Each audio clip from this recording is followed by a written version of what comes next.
The Futurist Manifesto Against English Art by F.T. Marinetti and C.R.W. Nevinson. I am an Italian futurist poet, and I love England passionately. I want to cure English art of the worst of all maladies, traditionalism. I thus have every right to speak out loud, without mincing my words, and together with my friend Nevinson, the English futurist painter, to signal the start of the struggle. Against 1. The cult of tradition, the conservatism of the academies, the commercial obsession of English painters, the effeminacy of their art and their effort, which are purely, exclusively decorative. 2. The pessimistic, skeptical, and nostalgic tastes of the English public, which stupidly adores to the point of ecstasy everything that is affected, moderate, softened, and mediocre, such as petty reconstructions of things medieval, the graceless garden cities, maypoles, Morris dances, fairy stories, aestheticism, Oscar Wilde, the pre-Raphaelites, the neo-primitives, and Paris. 3. A badly focused snobbery that ignores and despises every English attempt at boldness, originality, and invention, and which hurries off to venerate the boldness and originality of foreigners. It should never be forgotten that England had its own innovators, such as Shakespeare and Swinburne in poetry. Turner and Constable, who was the very first of the Impressionists and of the school of Barbizon in painting. Watt, Stevenson, Darwin, and so on in the sciences. 4. The false revolutionaries of the New English Art Club, which destroyed the prestige of the Royal Academy, and which is now vulgarly hostile to the vanguard movements. 5. The indifference of the king, the state, and the politicians towards art. 6. The English perception of art as an idle pastime, good only for women and girls, while artists are regarded as poor madmen, in need of protection, and art is seen as a bizarre illness that anyone can talk about. 7. The right of absolutely anyone to discuss and pass judgments where art is concerned. 8.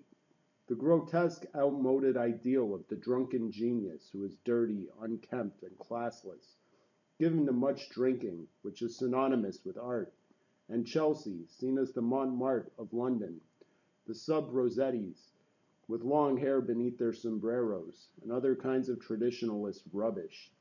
9. The sentimentalism with which your paintings are loaded to make up for, and here you are plainly mistaken, your lack of tenderness and feeling for life. 10. Innovators who are held back by weariness, by well-being, by desperation. Innovators lounging about on their islands or in their oasis, who refuse to move forward.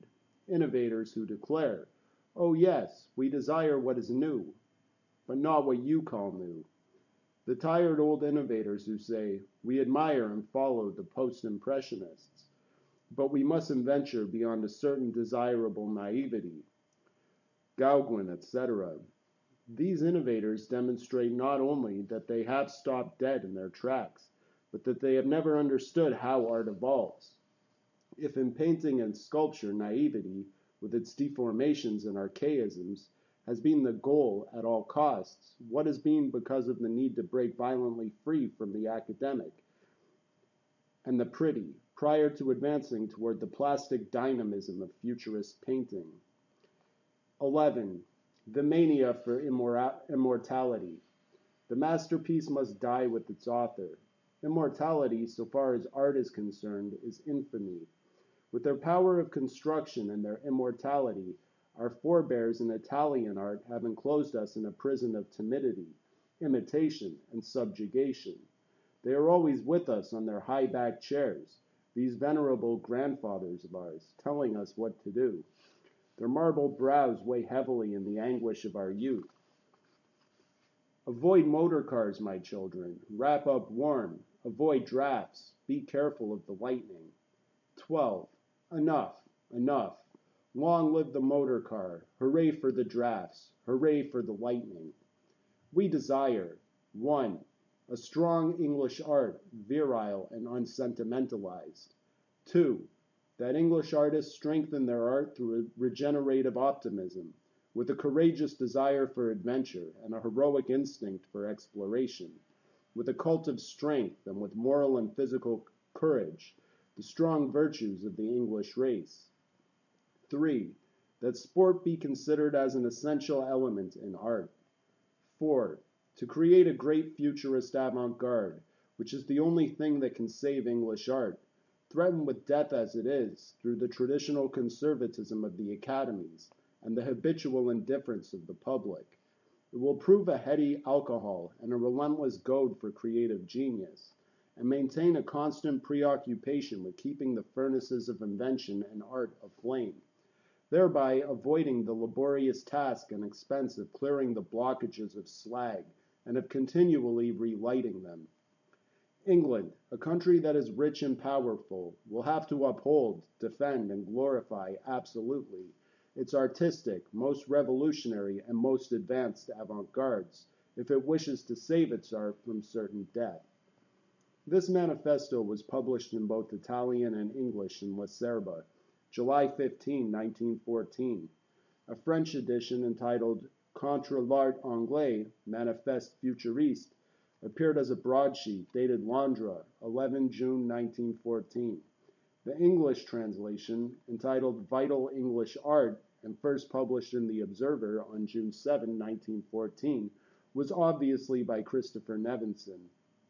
But according to a letter Marinetti wrote to Mary O'Carley on July 20, 1914, he was the sole author of this manifesto. Mio manifesto contro l'arte inglese ufficiale, firmato anche dal pittore futurista inglese Nevinson. The title of the French edition of the manifesto suggests that it was read at the 1914 Futurist exhibition at the Doré Gallery, and again in June 1914 at Cambridge University. Our translation here is based on Marinetti's original Italian text.